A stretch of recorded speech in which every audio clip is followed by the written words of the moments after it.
room. If you guys want to get in the chat room, download the Spreaker app, my friends, and then go to the little search Sports Kings Live, follow us, then click the little thought bubble and get on in here with us. If you didn't catch all that, just follow us on Twitter, Instagram, and Facebook at Sports Kings Live. Rob will be tweeting out a link so you can get involved in this conversation in the chat room. And when we get back, two things we're going to do. We're going to do on this day, one, and two, I'm going to play you guys some audio that made me curse today. And I curse a lot during the day, but this actually provoked the profanity. And we'll do that next right here on Sports Kings Live.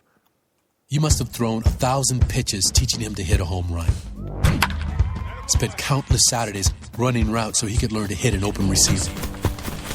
Endless afternoons teaching him how to hit the three-pointer. But how much time have you spent teaching him what not to hit? Teaching boys that all violence against women is wrong is one of the most important things a man can do. Learn how to start the conversation at teachearly.org. Brought to you by Futures Without Violence and the Ad Council. It's the Sports Kings. Sports Kings. He might fall off the wagon in the next 10 minutes. Rob Calloway. It's about bringing talent. It's not about all the flash and glitz and glam. The Sports Kings. This is NFL legend Ward Dunn. This your boy D. Howard, a.k.a. Superman. I'm Jerome Bettis, the Bus. It's Cam Newton. Holla at the boy already. This is Hank Aaron, and I'm down with the king. Tell a friend, Kings Attack. 1 hour down, 1 to go right here on Sports Kings Live for your Hump Day. It is also Women Crush Wednesday. Let me make sure I shout out our Women Crush Wednesday. I don't want to call her a winner because we didn't give her anything. We just had you idiots and you pervs look at a couple of pictures of pretty women and vote on who you wanted to see as our Women Crush Wednesday. And her Instagram handle is at Taina McQueen, TAINA Very nice looking young lady. Apparently she's also a she's also, look, this dude catching the Holy Ghost over. She's also a we didn't go to fan. church, but I got blessed. Yes. You're ridiculous as hell. Spent the first hour first kind of just exploring this Puff Daddy situation, kind of from the parenting aspect, as to when I got kind of curious today as to when people feel like it's okay to, I don't know, not stop parenting, but, loosen the reins and let your kids experience, their own trials and tribulations in life. Because I think that's what inevitably that boils down to. He's a 21-year-old man that still has his dad fighting his battles for him, from my perspective. Other people may see it a different way. But this is not to me, it's not a situation where, well, that's his baby and he's a grown man. he's a man. We also talked about just the last half hour of last hour. We talked about the NBA draft and giving you guys the draft order and some of the bigger names in the draft that you might see get picked between 1 and 10. Inevitably, there will be some surprises. So I will be tuned in, probably run some of the picks live. If we get to that Atlanta Hawks pick, we'll definitely try to run that live if we're still on the air by the time they get to number 15. This hour is going to be pretty heavy. I'm going to tell you that right now. It's going to be, because some things happened. Some things happened. Like last night after doing the show, I tried to go through and see if anything happened while we were doing the show. And one of the things that happened, maybe I had to reach out to one of our legal guys today. And we're like, hold on, what the hell? How did this happen? It has something to do with the NCAA, but we'll talk about it here in just a second after we do On This Day. It's the Sports Kings. On this day. Okay, Rob. Kind of lengthy today. Not hella lengthy, but, a couple things to get to. On this day in 1911, John J. McDermott became the first American-born winner of the U.S. Open. On this day in 1922, the American Professional Football Association took the name of the National Football League. Ah, look at that. Yeah, we just got smarter today. In 1922, before 1922, it was called the American Professional Football Association. That would be the APFA. Yeah, that don't sound right. Gonna look at some APFA football tonight. NFL sounds a lot more sleek and, aerodynamic. On this day in 1952, Eddie Arcaro became the first U.S.-born jockey to win 3,000 races, Once again, every time we have a jockey story, I tell you guys, please Google jockey syndrome. And if you have not read The $40 Million Slave by William Roden, I would advise that you. It's a very good read, and it's very, very informational, and it gives you a lot of perspective on some of the things we see in sports today. On this day in 1962, the New York Yankees beat the Detroit Tigers 9-7 after 22 innings. Yeah, by my math, that's more than 2 games. Yeah, somebody got to give up after that. Just go ahead and be like, hey, you know what, dog? We got 182 of these. Y'all go ahead and have this one. One team got to do that. On this day in 1968, Jim Northup of the Detroit Tigers tied a Major League Baseball record when he hit 2 grand slams in one game. Damn. I wonder if those were his only 2 hits, or if he had 12 RBIs or something crazy like that. They probably would have told us that if he did.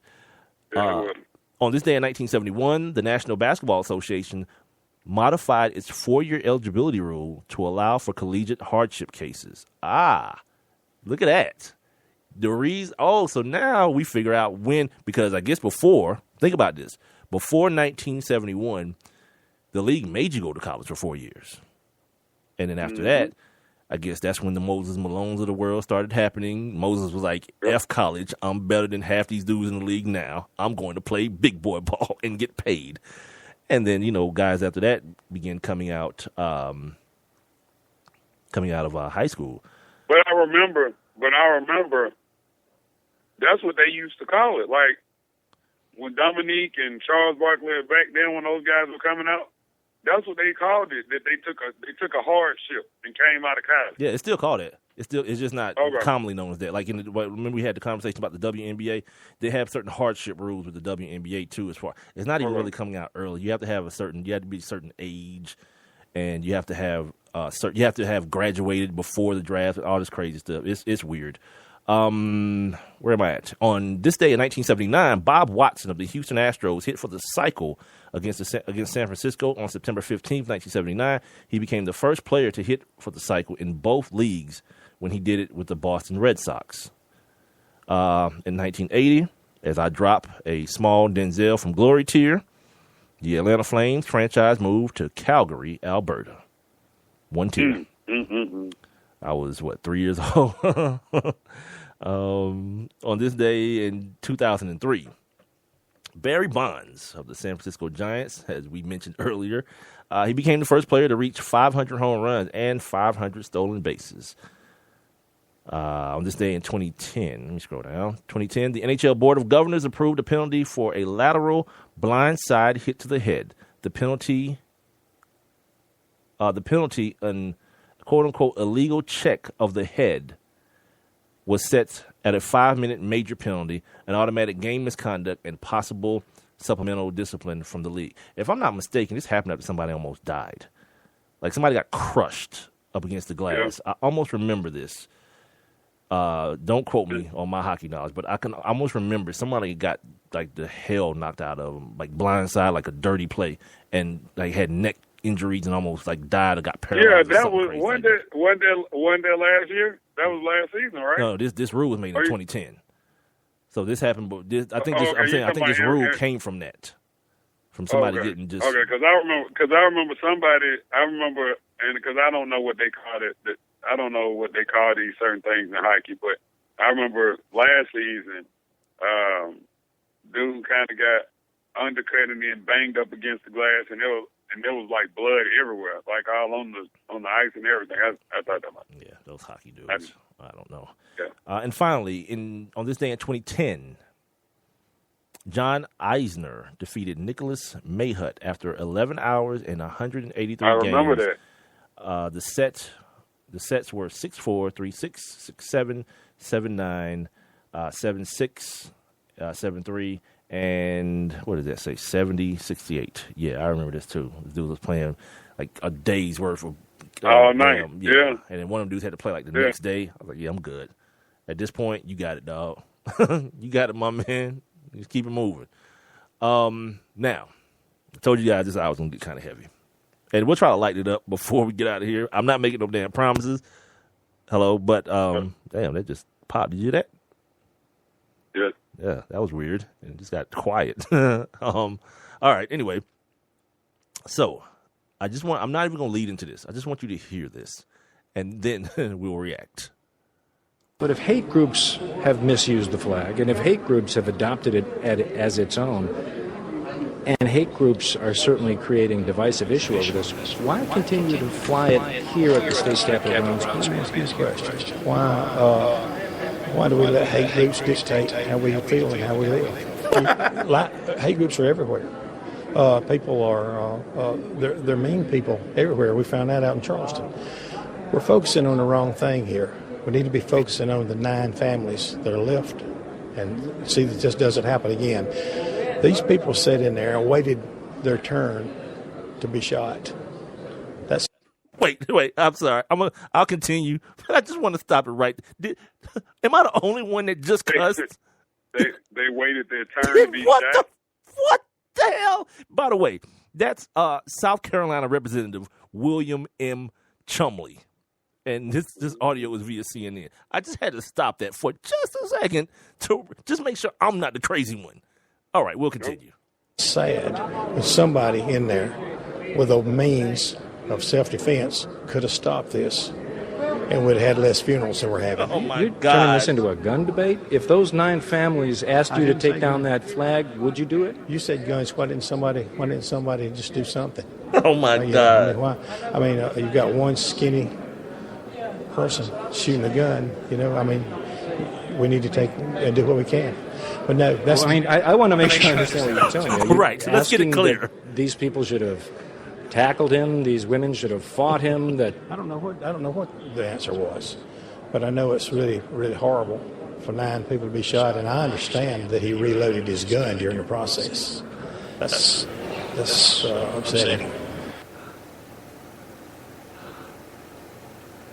I don't know, man. This is exactly what I was talking about the other day. People will use the deaths of these 9 people to try to promote a foolish agenda. This dude said that at some point, people who left their houses to go worship should have been thinking, man, what if somebody get the shooting up in that piece? I need to be able to do something. It ain't like if they were going to the club. Oh, my God, man. And back to another point that I made. This flag thing is ridiculous because you know what's going to stop that old crickety redneck from thinking that way? When he dies. That's what's going. The flag don't care. He don't care. He's going to still think that same stupid way that he thinks right now. That, man, had they had some guns up in that piece, it'd have been a whole different story. Yeah, because why? Everybody's Rambo after the fact. Like no normal person would have been scared in Bible study when shots start ringing out. Because apparently, from his perspective, they lined up, taking turns to get shot dead. And just waited, right, and just waited for, next. But, so with the whole flag situation, just to follow up to something that we talked about, I don't remember if it was yesterday or the day before, but you asked me about what I thought about the flag, and I told you that my first real memories of the flag, the stars and bars, was it being on the top of General Lee, the car that from the Dukes of Hazzard. Mm-hmm. Well, now, from what I read today, Mattel, all of the products, well, really everything, not just Mattel, but everything, all of the marketing things that they still have for the Dukes of Hazzard, like the stars and bars are being removed from General Lee. So anytime you see General Lee from here on out, whether it be in one of those Auto Trader commercials or whatever, there's no more stars and bars. Then it's just an orange car. Then it's just an orange car, my man. With one on the side. Right. Yeah. It's just an orange car then. Nothing really differentiates that old piece of crap from another old piece of crap with some numbers on it. Like, it's just ridiculous. Like, the people, like, you didn't just erase a mindset when you took that flag down. If anything, you perpetuated and you gave those people more ammunition to talk about why they should hate people who are different than them. This dumbass man, I heard this today, and I'm like, all right, what am I going to do with this? You know what I mean? I was like, am I just going to cuss now and then just, all right, let it ride? I tried to tell you that some of the people in South Carolina ass backwards. You think it's because he's from South Carolina he's that way? Yeah. Take a trip 40 minutes south of this city we're in right now. Just drive 40 minutes south and pull over. You'll find that same no, dude.